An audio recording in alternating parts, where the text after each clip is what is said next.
There we go. There we go. So we're doing that. Okay. So as people are coming in and settling in, hello and welcome. I'm Julie Slavinsky. I'm the director of events at Warwick's. And we are here once again with our favorite author interviewer, Rachel McMillan. Hello, Rachel. Hi, everybody. Nice to see you. It seems like it's been a little while, Rachel, since we've done one of these. Considering the amount we usually do, yeah, there's been but now it's like boom, boom, boom. It's boom, boom, boom. We're back at. Yeah. I think this is going to be my new strategy, though, for the election cycle. Is I'm probably not going to do in-store. I'm just going to do virtual events. No, I'm cheesy. Yeah. just in case. Just in case. I think it's just. Or else vet people so they don't ask a question irrelevant to the novel. Correct. It's just like, let's just stay on topic here, everybody. And we're so pleased to welcome Julia London. Julia, thank you so much for being here. Thank you so much for having me. I'm so excited to be in California. Yeah. Virtually. Somehow you're in California. Yeah. Well, speaking of, where are you calling in from?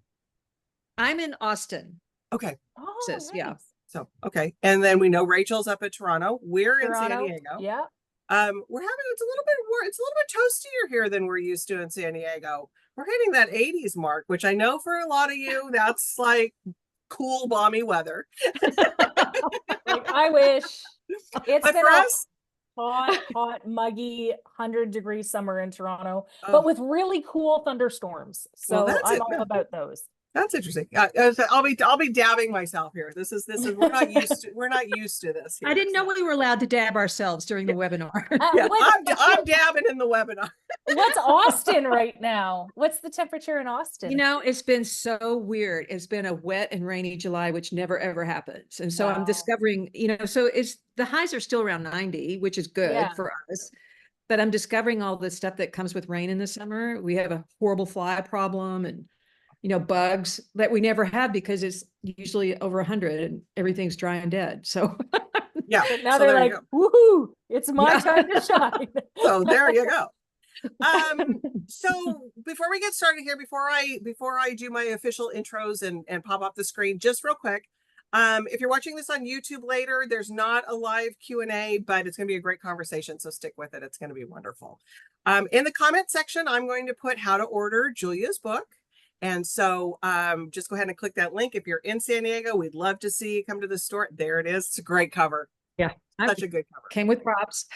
Came with props. Props are always good. So if you're in the San Diego area, we'd love for you to stop by and pick up the book from us, but we could ship it anywhere in the US. Sorry, Canada, we don't ship to it, but you have great bookstores up there. So you can pick it up. Indie bookstores.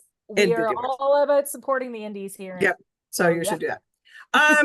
Julia and Rachel are going to talk for about 30-ish minutes. There's a Q&A button at the bottom of your screen. If you have any questions for them, go ahead and pop those into the Q&A, and I will bring those into the conversation when they are done.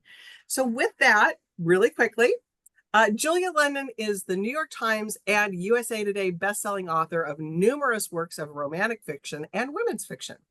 She is the recipient of the RT Book Club Award for Best Historical Romance and a 6-time finalist for the Rita Award for Excellence in Romantic Fiction. Whew, that's a lot. And she said she's in Austin. I love this, with 2 teens, 2 dogs, and an astonishingly big pile of books, which I think we all are. We all have that problem. Like she pointed out, like she showed us, she's here to talk about her new book, Nice Work, Nora November. Yes. And there it is again. There it is. And just real quickly, because I have to give her love, even though she says she doesn't want me to, joining her is our author, expert extraordinaire, Rachel McMillan. She's not only an author and has written several novels and is currently working on a number of other projects that hopefully we'll hear about later, as well as being a literary agent and one of, honestly, the busiest women in this industry, I think. So we can't thank you enough for always doing these virtual events with us, Rachel. So with that, ladies, have a great conversation and we'll see you later. Thank you. And I just want to say, if you are watching this perhaps on a replay and you didn't get a chance to answer a question, at the end, we'll talk about Julia's social media links. And I know she would be, I'm just speaking for you here, Julia, I know you'd be delighted to answer any questions from someone who's popping in later. Absolutely. So I'm really excited to talk to you because I have known Julia's works for years in the historical fiction sphere. I'm a huge historical romance fan, And then I actually, because perk of my job, because I'm in the book industry and because I'm an author myself, when I saw she was signed to my publisher, I was like, what? What? Oh, Julia London? And I remember talking to Carrie Potts, one of the marketing managers, and I was like, how did you get Julia? What? This is a thing now? So I was selfishly very excited, and I have fangirled the heck out of her. And I made her talk to me. So Julia, I'm really excited about Nice Work, Nora November. I think it's a wonderful, really hopeful novel for a moment in time when there seems to be not a lot of hope. There's a lot of depressing news. People are feeling a lot of strain. It's an election year in US right now. Next year, it's an election year in Canada. And it really forces people to kind of confront, okay, what are my value systems? What do I believe in? How can I be a positive light in moments that are usually divisive? When did you get the inspiration for this particular novel? Has it been, rattling around in your brain for a bit, or pop of lightning? What happened? Well, it's kind of funny. This book started off as a rom-com idea where the lead character was a man who had a near-death experience. And when he came out of the near-death experience, he decided to go after the girl that got away. That was where it started. But when I started thinking about, like, why hadn't he done his reverse bucket list? And I should say that the book's about that. This woman has a near-death experience, and she creates a reverse bucket list, or a list of all the things that she almost didn't get a chance to do. And she, wants to go back and examine why she didn't do it. And when I had it on the man's foot, when it was a rom-com and he was supposed to be sexy and, and I thought, why didn't he go after it? I mean, we always want our men to, be proactive and go after things. So why didn't he? And the more I thought about it, the more I started thinking, this is really a book about a woman. It's really a book about so many women I know, actually, who gave in to, well, I shouldn't say gave in, but like there was a script for their life that was made for them when they were young, say, like in our family, we're all going to grow up and we're going to get married, and we're going to have kids, and we're going to, in my family is we're going to work on the farm, which none of us did. But, those expectations are laid out pretty early on. And for Nora November, when I started thinking about it, I thought, how do you, like, a lot of, like, my sisters did what they were supposed to do. I didn't necessarily. And the more I noodled on it, I kept thinking, this is a really great story to explore, because I think all of us get to a point in our lives, women especially, where you start looking back and you're thinking to yourself, why did I make some of the choices that I did? It could be men or career, or, and so that's kind of how it came about. It started as rom-com. We'll get to expectations later because it's a major motif in the book, but I also think that's so prescient what you just said. This book is about a woman who looks back on her choices, and not just why didn't she do them, but why did she let the influences around her and the expectations around her life forbid her from doing them. And before we get too much into this, I did also want to note, this is a genre shift for you after several lauded, beloved historical romances. What is the one thing that you particularly enjoyed about writing a contemporary setting? Oh, well, people always ask me about the research, but I swear the research is more in a contemporary setting than it is for historical. Oh, we're going to talk about that too. So yeah, don't be fooled, readers. Like, come on. Yeah. I mean, it's true. It's really true. But, because you want to get these things right, especially when you're dealing with like mental health issues, and you need to know what you're talking about. And so for me, it was a challenge not to have like a romance front and center. A challenge is like a writing challenge. Like, how do you sustain that story when you're not focused on a romance? Because I've been doing that for 25 years, building novels around a romance as a central theme. So I don't know. I just really enjoyed it, and I really enjoyed the modern day setting. I loved setting it in Austin, where I live. Yes. Yeah. I felt your heart in the setting. Setting for me when I read, as hopefully what I write is as much of a character as the people. And I really sensed you loved getting this opportunity. Yeah. Yeah. I was able to like go down all the streets where I used to live and put those in the book. So, And you are kind of jumping on some of my questions, which just means we're in sync. This is awesome okay, because good. I was going to mention later on, and maybe we can touch on this, that yes, you're used to writing romance. This is different. This would be categorized as women's fiction. I have to tell you all, I'm sure you've heard me say it before, I don't particularly enjoy the term. I know it's the industry term, women's fiction, but Yeah. we don't ever go out and say men's fiction. What I No, do we think don't this do is it's an amazing story about a woman who is confronted with many challenges in her life, and there's many universal themes about finding where your hope and passion are. So but it is technically women's fiction, so obviously a shift, and it is contemporary. I did have a note saying, were there unexpected challenges? Because I've written some contemporary romances and readers are like, you must love that, but I'm like, no, I'm a historical novelist, so I'm obviously going to find research just to research because it's the most fun part. I did especially wanted to ask around, sometimes as a historical novelist, contemporary settings suck because everyone has access to text and a phone. And even if you watch an old episode of I'm old, even if you watch an episode of like the sitcom Friends, so many of those plot lines could be solved with text. So was there a certain moment or challenge where you're like, oh my gosh, why are we so connected with each other Yes. in terms of a telephone? What was one particular challenge about writing in the contemporary sphere? Well, not to rely too much on social media as a, you know, I mean, it does come up because she's searching for the one that got away. Because that changes so quickly. And I felt like the minute I mention, you know, a social media platform, it won't be here tomorrow, or it will be, you know, have morphed into something that I wouldn't want in my book, like Twitter. I still call it Twitter. I know it's X. Yeah. Yeah.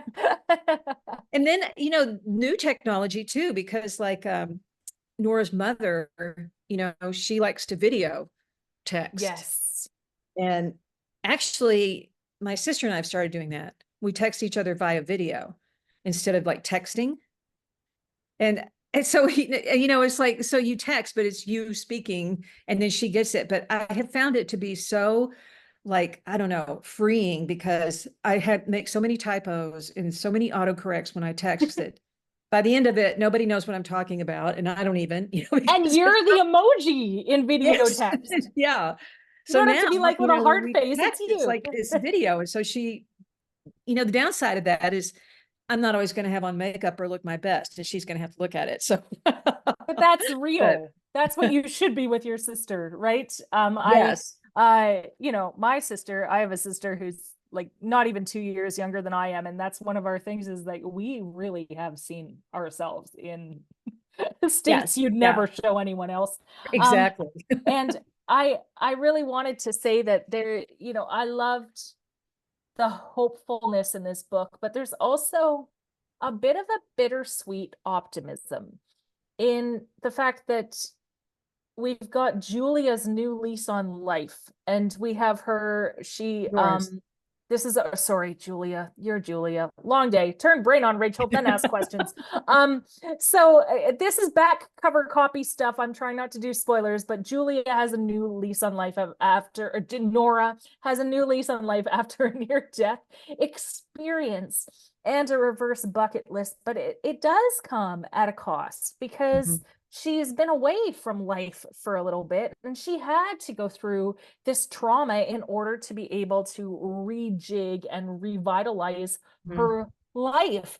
And so how did you find the balance between melancholy and light in this book, knowing that, yes, trigger warnings for everybody, there's nothing that's too dark and everything gets resolved, but you do go to some, especially in terms of mental illness, mental health, recovering from trauma, grief, you do go to some human experiences that tend to be a little bit darker. How did you find that? Because it's so well balanced in the book. Oh, well, thank you. I guess it's just my personality. I mean, there's always something funny, even in the worst moments, right? I mean, it's true. There's like, it's dark humor or whatever, but, and then, the whole idea was that she's like regrowing, she starts this garden and she's like redoing her whole life and herself. So there's going to be some great moments of joy in that, when you're discovering yourself. But when you're looking back, there's always some moments of sadness too, because you can see how you got to where you were. I feel like I'm kind of beating around the bush. She did suffer from depression. And so she would think about those times when she was very, very depressed. And she's trying to kind of get to the bottom of it in this book. But there's so much in life for her to look forward to now that she's seen the great beyond, or seen, the garden. And so that's, I guess, how I did it, is sort of like a yin and yang sort of thing. I guess I don't really know, Rachel, how I did No, it. but it works so well. And I do want to say, without, and trigger warning, because I'm going to mention the pandemic. I'm sorry, but I actually, I think viewers know that, because I started doing these during the pandemic. Toronto had some of the longest lockdowns in the world, like 2+ years. And it was a very dark time of isolation. And this novel helped me come to terms with how to deal with it. It wasn't the same. I didn't have a near-death experience, but that heavy weight of something that shuts you off from the world. And when you start finding light again, it's wonderful, but also comes with a bit of terror and introspection. Like, am I living my life to the fullest, knowing what I've been through? Am I guilty because I'm not doing what I should, given what I've been through? And so if anyone has those, whether it's the pandemic or a tough time in your life, a death in the family, I really feel, and we'll get to this in a bit, that the growth, which is beautifully emblemized in gardening, in Julia finding life, Nora. B-, Rachel. Just put a disclaimer. If she says Julia, she's talking about Nora. Nora. Maybe this is a Freudian slip, and I'm like, wow, the author is entrenched in her work. Yes, everybody go dissect this for a university paper later. But I also really loved the motif of memory in Nora's story. It's an interesting one, especially because it is connected with death. Nora, you guys need to get a swear jar for me every time I do this. While Nora cannot remember her time when she was asleep, coma, she was, and don't worry, it's not a sad book, but she was, technically dead for a moment. When she's awake, it's her grandfather that helps her, her grandfather's memory. The concept of memory and the concept of even looking through it through the film of what we've experienced in the present is so huge. Is this a tactic that you've used in your life, or is this something that you finessed for the novel? Was memory on your mind as something to explore, or am I just reading way too into it? Which I tend to do. I guess in a way, a lot of this, the mental health part of it, comes from a couple of things. One is I had a sister that died very suddenly several years ago, but she was a hilarious woman. And even when she died very suddenly, it was so shocking and so terrible. But then you'd start sniggering, thinking of something she said. And I often think about that, like how many times I laughed after my sister died. Isn't that wild? And then the other thing, she'd love that though, I bet. She'd love to know she lives on in the laugh. Yeah. And the other thing is that in my family has been 2 or 3 instances of severe mental health issues that I lived through. So I think a lot of the memory, of that situation and how I processed it then versus how I process it now, came into it. So there's just, personal memories of my losses, and there's memories of things that have happened to people in my family.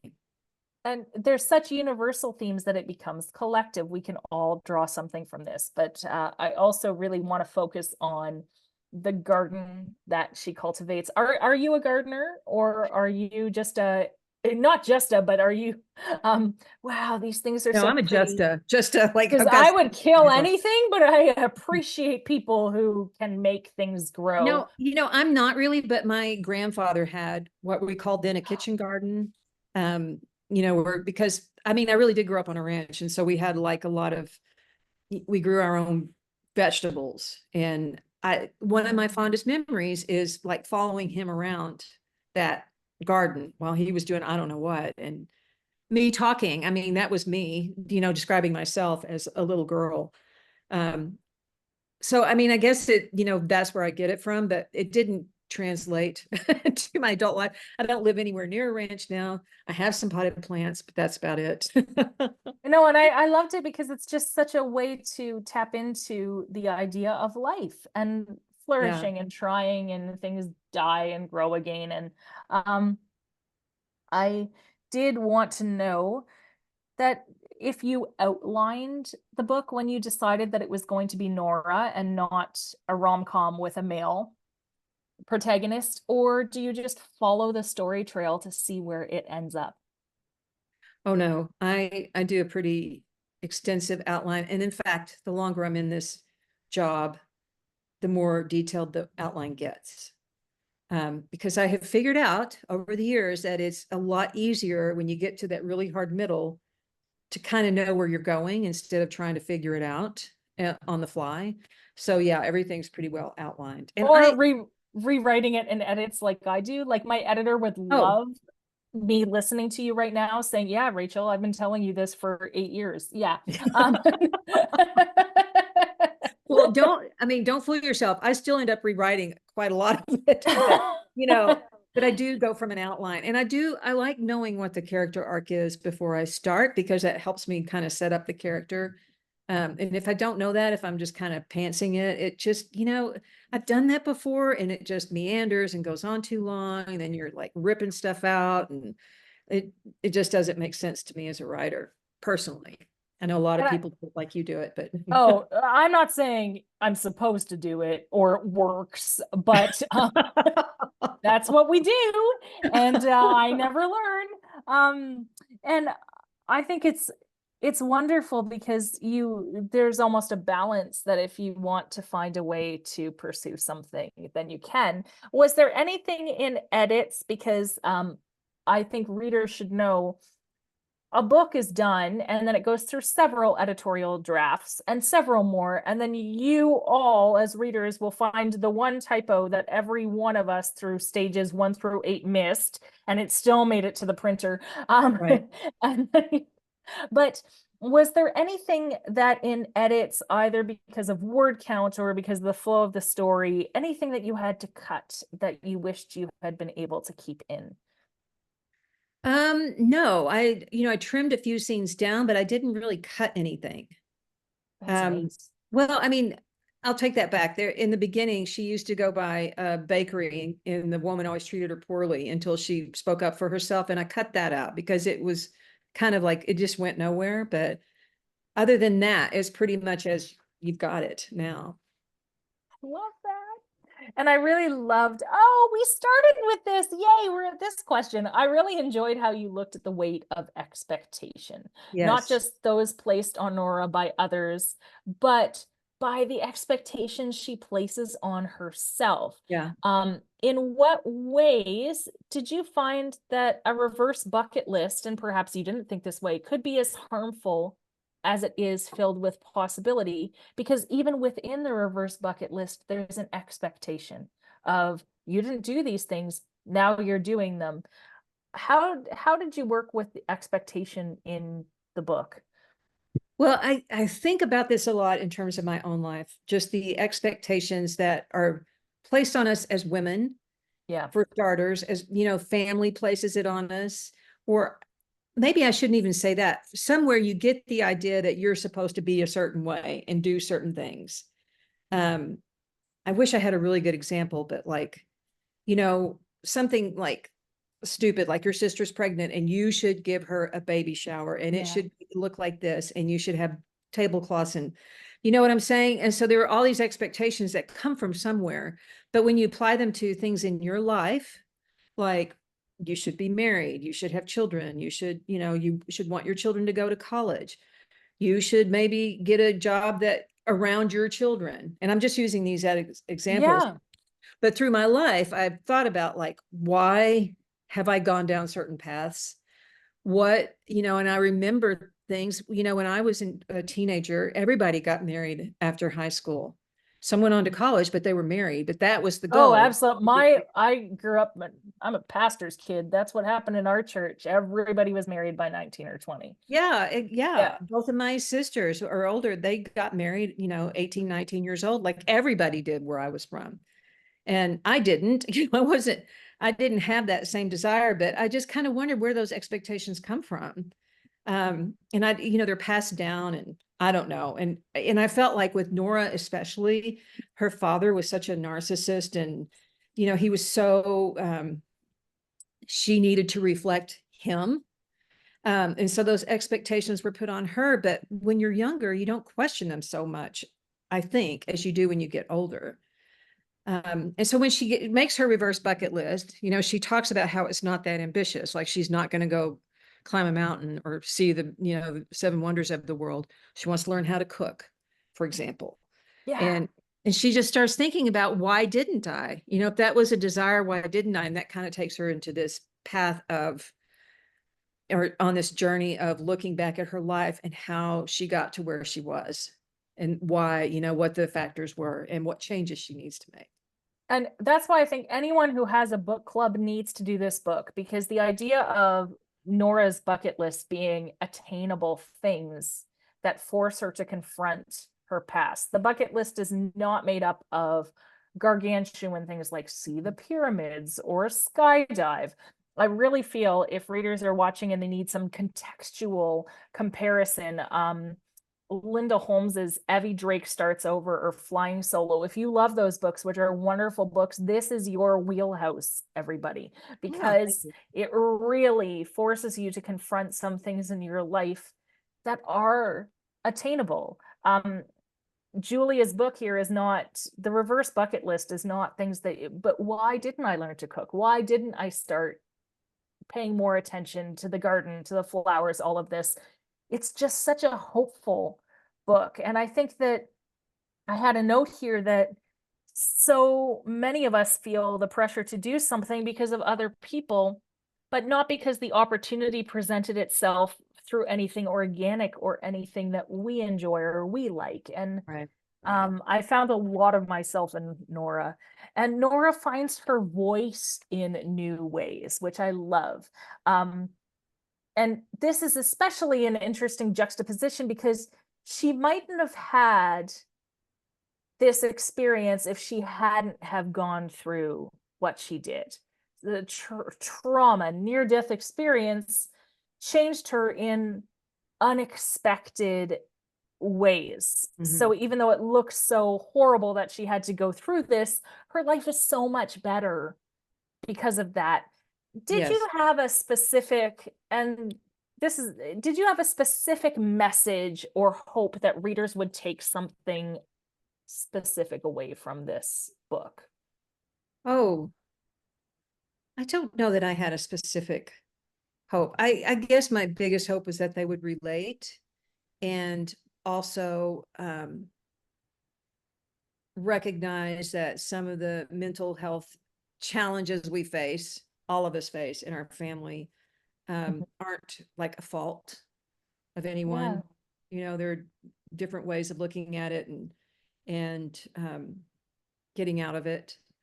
So yeah, I guess that was it, but I didn't really think, boy, I hope they take this away from it. And I don't know. I think it was more of a way for me kind of just to process my own thoughts about mental health and where I've been in my life and all those expectations, and honor the story, right? And now a few bookish questions. When it came to the new genre, obviously, of women's fiction, did you, you have some beautiful endorsements, cover quotes for readers on the cover from Susan Wiggs and Jodi Picoult, and these just masters of the genre that you are really, really good at. Did you revisit or read women's fiction or contemporary fiction to get in the mindset intentionally, or have you always been a fan of the genre? Oh, I've always been a fan of the genre. I've been a fan of all genres. Me Well, I too. take that back. I'm not really into romanticy. Oh, It's okay. kind of like propped up. I haven't read a lot of that. I don't know that I've read any of it, honestly, but I read a lot just in general. But I do like women's fiction. I like romance. I like fantasy. I like sci-fi. I like it all. So Yeah. yeah, I've been reading it all for a long time. And it's just so cool to see you in this space because it's working so well. And Thank you you. already answered this because I did mention, as a romance writer, was it difficult to rein in the romance pairing to some degree? Because it is, it's very different in that the romance is not, there's romance, but it's not the end game and the No. center. Yeah, Um, it's really more of an aside.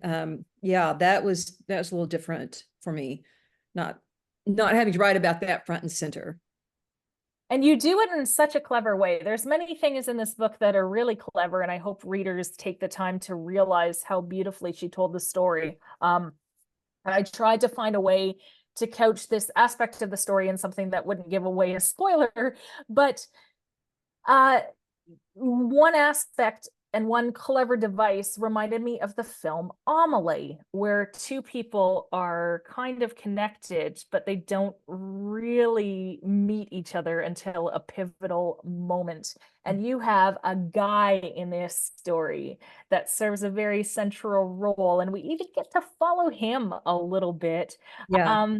Where did that intrusion come from? It's so well played on your part. I was like, oh, loved it. Oh, well, he was on her reverse bucket list because she meets him under very Mhm. strange, unusual circumstances. I And we won't say. won't spoil that because it's so Yeah. cool. Yeah, very unusual circumstances. And there was an instant connection, like the kind that we never get, but she got, and she didn't follow up. And that's one of her questions is like, why didn't I reach out and call him? Yeah.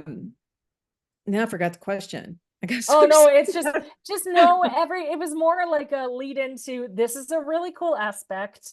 I think that when you're writing historical romance, there are some conventions in place. Like you have to do this or this and this, and tropes and reader expectations, they need certain things. Mhm. But in this genre, I felt you could play around a little bit. And the way you Yes. play with the on-page time of the male protagonist in Nora's life was really interesting. And Yeah. I know we're going to wrap up soon, so please come with some questions, send them later. But I always end with this question, and I gave you a heads up because You I did. always forget what the heck I'm reading when I'm asked on the spot. It's like, oh, it's this amazing book with a blue cover. For some reason, Yeah. authors can never remember the books they love I when asked know. on the spot. So is there anything you're reading and loving right now? I just finished a Ruth Ware book today. Oh, she's really good. Yeah, and it was The Woman in Cabin 10, which was written several years ago, but I'm finishing a book that I'm writing and I need something completely different. Yeah. But the other book I read before that was The Husbands by Holly Gramazio, I think. The Okay. Husbands. I can see the cover. Yeah. Oh my gosh, such a clever concept. And I'll just tell you very quickly, a woman, she's been out drinking and she comes home and this man is coming down from her attic and she knows it's her husband, but she's not married. She doesn't recognize him. But every time, she sends him up to the attic, another husband comes down. So the whole book is about her trying on different husbands. Oh, it's just, I mean, it was so That clever. is so cool.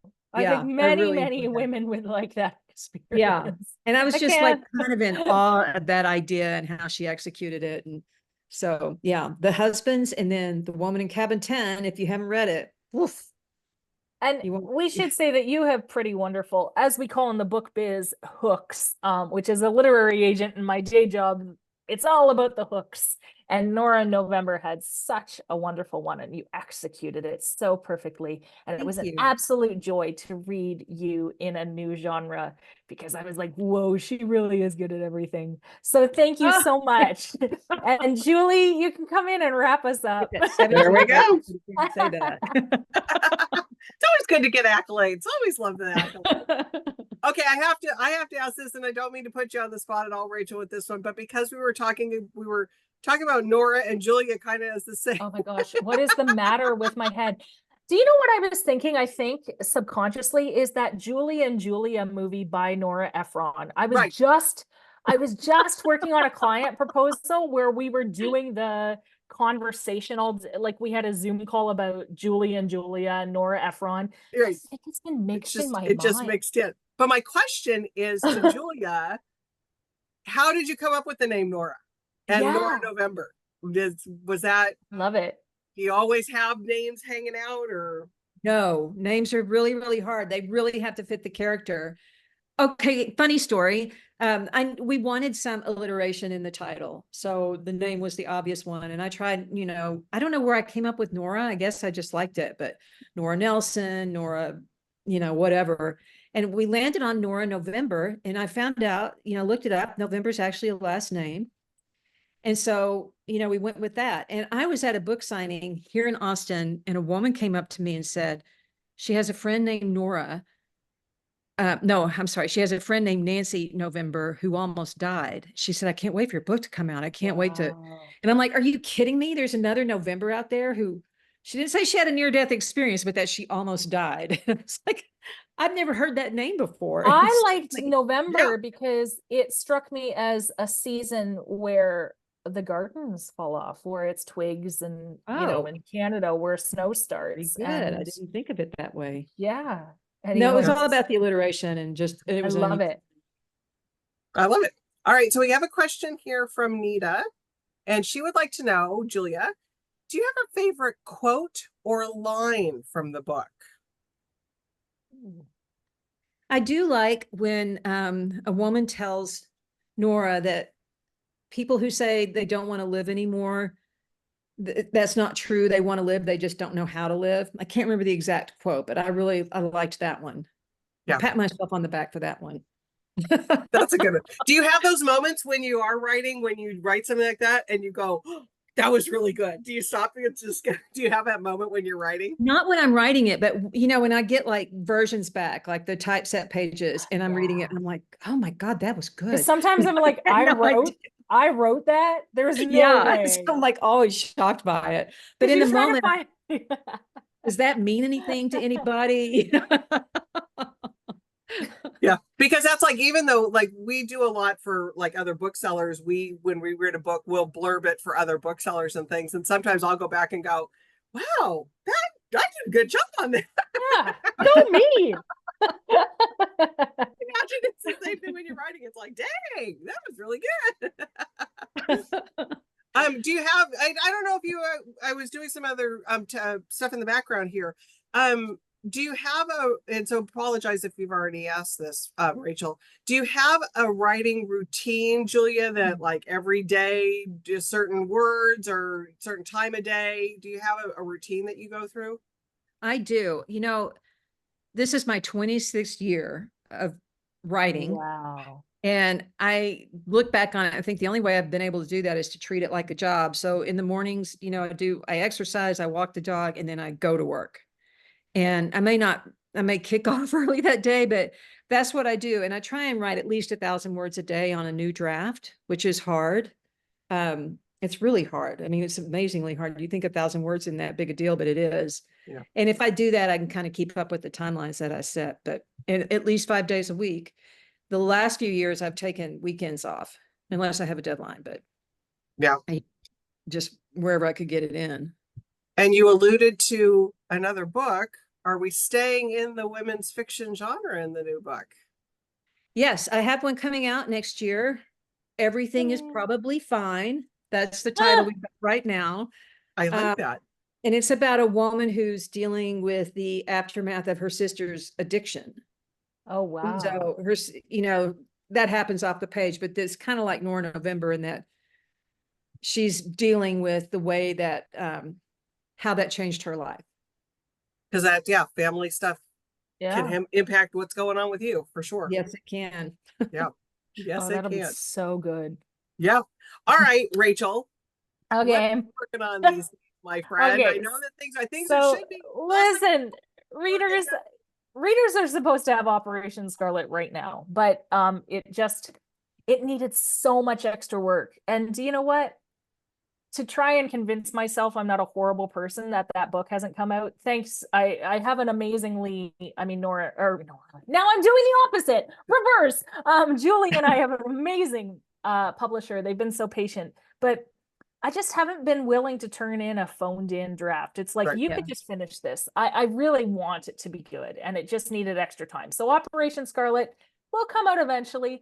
I do have ARCs of the Liberty Scarf, but I'm on blank right now, but it comes out November the 14th. It's me, Amy Runyon, Janelle Sazelski. We did Castle Keepers last year. And we've done it again. And this one is set in World War I in one pivotal moment with 3 very different women and experiences who are tied together with this beautifully designed scarf from Liberty of London. So there's some romance. Our women work in very different spheres. And obviously my portion has music and art because that's what and architecture, because that's what I do all the time. And then the other big project in my life has been that biography of architect Sir Christopher Wren, which should be coming out with a UK publisher late next year. Awesome. And then I'm just reading a ton, and I don't really get summer holidays, but I'm just trying to stay afloat with like my little like ducky wings, like, okay, just keep swimming. Keep swimming. I'm basically your title of your book. It's fine, probably, maybe. Everything's probably fine. Yeah. But Jewel, I will see Warwick's next week, right? Yes. Like, yeah, and the week after, and the week, you're going to be seeing. We're going to be seeing a lot of each other over the next couple of weeks because we've got some really great virtual events coming up. Some neat stuff. Really good stuff. Robin Harding and Nina Lawrence. Yeah. And Robin is Canadian just like me, and that's kind of cool. Yeah. So that'll be a good one. Are you reading? What do you give us one thing that you're reading for fun? Anything?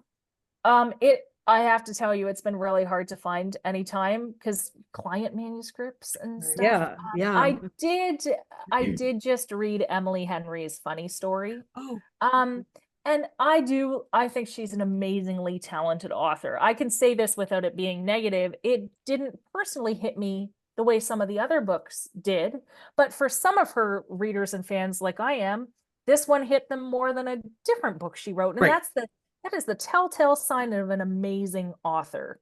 If you write such a wide range of characters, people find themselves. And then the other big book in my life right now is Deborah Harkness's Blackbird Oracle. Because I'm a massive Deborah Harkness fan. She's coming to Warwick's. I won't make you jealous. I won't make you jealous. She'll be here tomorrow. She's gonna be there. And she is she's a master. Everything. She is. She's pretty amazing. She's pretty amazing. And she just showed #1 New York Times bestseller. Oh, I saw. Now, Julie, would people who are not going to be at that particular event be able to find signed copies if said author was not coming to Canada on that tour? Said a director of event might be able to set up with one of those said books. My master plan: become an author, do interviews for 4 years. For 4 years, and get a signed Deborah Harkness book. A signed copy. But Deborah Harkness doing Warwick's. Yeah, she's amazing. We started with Deborah, Discovery of Witches at the store years ago. We've hosted her, so I just can't wait. Love that. Just can't wait. Those are brilliant. She's lovely. And all right, you alluded to the fact of talking about some social media stuff, so let's do that. So Julia, where should people go if they want to try to get you to answer a question? Okay, Instagram. It's Julia_F_London. And I think it connects to Facebook. I have a big following on Facebook. I am rarely on there myself. It's usually some post from Instagram. Right. And I have like Julie London books on TikTok, but I think there's like 3 posts. I just can't. I Yeah. can't. I tried, I can't. So No. I can't. It's like, no. And you know what they say? You know what? Honestly, I think everybody was trying to force everybody to do everything. And I think you pick 1 or 2 that you're good at and just do Yeah. those. That's what I'm sticking with Instagram. Yep. Perfect. But yes, I mean, hit me up. I'll answer anything. Perfect. Well, And Rachel? won't tell my weight or how much money I'm. But pretty much anything book related. Book related. Although I'm book related on- could be how much money did you make on this book? My handle everywhere is Rach K Mick, RACHKMC on Twitter, with the exception of the last 2 days, given what a few people have said about women and how they should have children and not be, where I get particularly incensed about something and feel I have to say something. Mostly my Twitter is all about books and the publishing industry. As an agent, I like to tell people things about queries and tweet, best tips and tricks. So that Twitter, I love to do that. And then I'm on Instagram as Rach K Mick as well, where I talk about the books I'm reading. But yes, if you're going to find me on Twitter for the first time today, that is not the usual. It's just sometimes something gets my little Some Yeah. some pokes at you a little bit. Some might Yeah. poke at But you. I'm never mean. I'm just So- like, But sometimes we have to get that out. And I Yeah. think, Yes. and the tips and tricks, honestly, for all authors, for everybody, it's just, there's so much in this business that none of us really know the perfect answer, but we all have general things that I want to try to help people as much as I can. Yeah. Yep. Yeah. we do the same thing. So this was really fun. Julia, it was wonderful meeting you. Thank you for You coming too, to Julia. our You're Thank you so much. amazing. I really Thanks appreciate so much, this opportunity. Julia. And sorry for Thank calling you. you Nora Julian, Julia Nora. Julia Nora. I'll It was work it was all good. It was all I'll good. work with this. Everybody, thank you for watching, and go out and buy Nice Work Nora November. Yes, please. Let me just hold it up one more time. One more Just time. in case. Just in case. Honor. It's such a great cover. Love it. So great. All right, everybody. Thanks, Julie. Bye. See you guys soon. See you guys. Bye. Bye. Thank you.